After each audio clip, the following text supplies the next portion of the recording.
make today? Today we're going to make a chicken korma, and we're going to infuse it with lots of Indian spices, and we're using chicken breast. Now you can use the whole chicken if you want, but I find that my guests just like the breast part better. And yogurt and cream. And this recipe is again outstanding. You can make it, put it in the refrigerator, bring it out the next day, it's even better.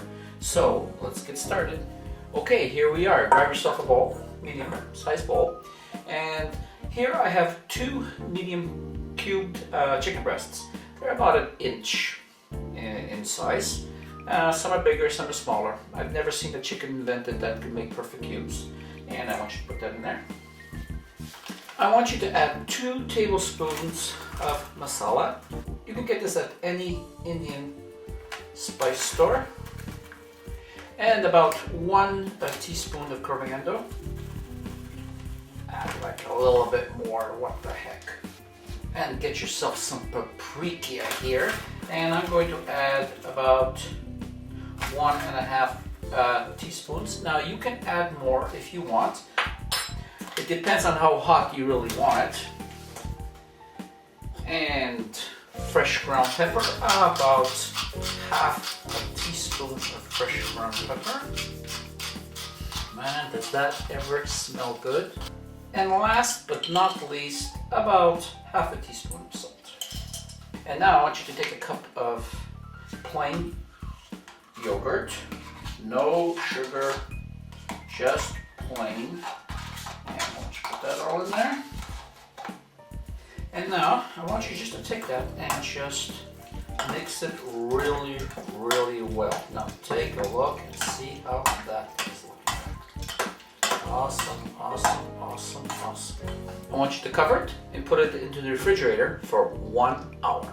2 hours is even better, like I'm going to do. And we're back. Grab yourself a heavy fry pan and increase the heat. And add about 3 tablespoons of oil, any kind of oil. I just use regular sunflower oil on this one. And we wait for the heat to go up. And now we get the marinated chicken that was in our refrigerator. Now I let that go covered for about 2 hours. But like I said, you can leave it covered for 1 hour. And let's see if that's hot enough. Let's just drop one. Oh yes, here we go. And we drop that in. Get all those nice juices. Make sure that the temperature is up high because we want to fry the chicken. We do not want to steam it. So I'm going to move it all around until it gets brown, and I shall be back. And as you can see, it's really, really coming nicely, but they're not brown yet. In the meantime, I took half a teaspoon of cumin seeds and I just finished toasting them lightly. And we shall be back. And here we go. Look how that is coming. Awesome, awesome. I am so hungry.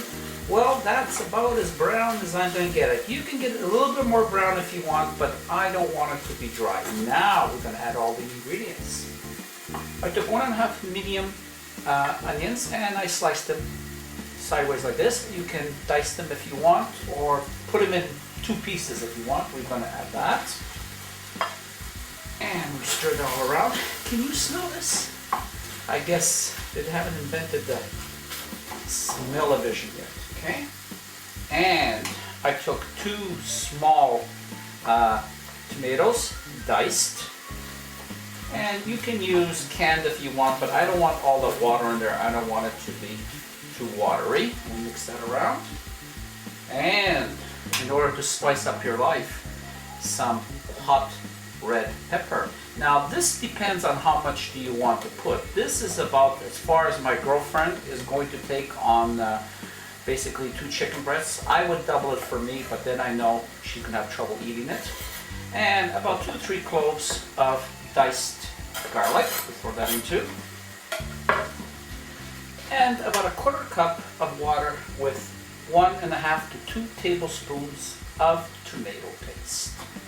And we get that in. And we're going to stir that all around. And now we lower the heat, cover it, and we shall be back in about 20 to 25 minutes. Okay, we're back here. Now, let's take a look and see how that's turning out. And you can see that's turning out just really, really nice. Now what I did was I came back here and I gave it just a little bit of a stir every now and then. And now, what are we going to do? Take about half a teaspoon of the toasted cumin seeds that I did, and I put it in. Now I put it in now because my girlfriend's not too crazy for the taste of cumin, so I put it in now so at least the taste is not that intense.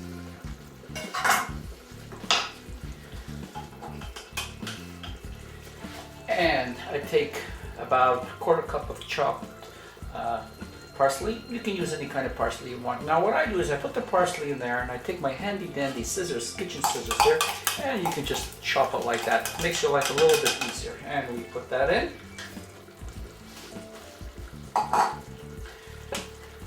And now, let's see how that is going to taste and see if we need salt or not.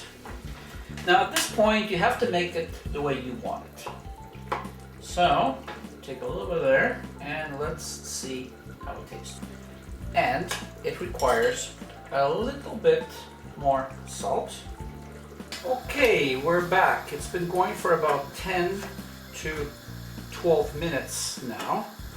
And you can see there's still a lot of sauce in there. So now we're gonna grab some cream. Now I'm using light cream here. You can use a heavier cream, and I'm going to put in maybe about, I say about a quarter of a cup to 1/3 of a cup. And now we just move that all around and see how that is turning out. Absolutely awesome. So now what we're going to do is we're going to let that go for about another 5 minutes, and then I'm going to serve it with some nice rice. You can use any kind of rice you want. So again, thank you very much for allowing me to share this recipe with you, and I hope that you enjoy this, and I will see you again on my next cooking video. Goodbye from